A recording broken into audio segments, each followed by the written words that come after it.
Wadau, mashine yako ikiwa iko na shida, lazima ukuwe pia wewe uko na ujuzi kidogo ya ku maintain machine zako.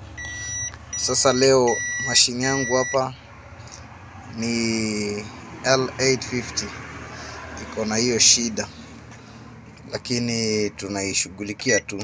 Ikiwa inasema hivyo, lazima tuhakikishe kwanza hapa kwa waste tumetoa hii uchafu yote. Tayari nimeshaosha, hata unaona imekauka, nimedry kabisa, alafu nikairudisha. Lakini alternatively unaweza nunua hizi ni sponges.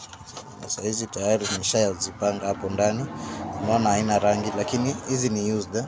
Mimi sikutaka kuinka expenses za kubai nini zingine mpya. Bado mimi nachangamka tu kuitengeza mwenyewe. Alafu pia unahakikisha hapa kwa sensors nilikuwa nimeipanguza, nilisahau kutengeneza video. Unaona hapo kwa hizi spots hapa, hapo lazima uhakikishe panakaa safi, kwa sababu hizo ndio sensors. Pengine wakati unaweka karatasi hapo ndani inakwambia error.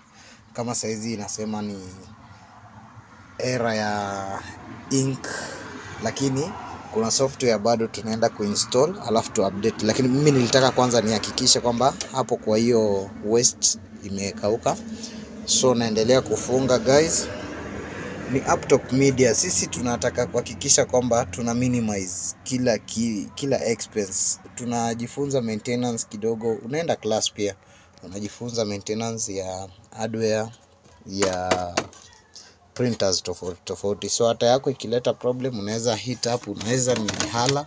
Alafu wadau, hakikisha kwamba printer yako ni safi all the time, unafanya regular cleaning. Alafu hapa ni kwa ile sensor ya ukifunga, kama ukifunga pale kwa scanner unit. So wacha nifunge.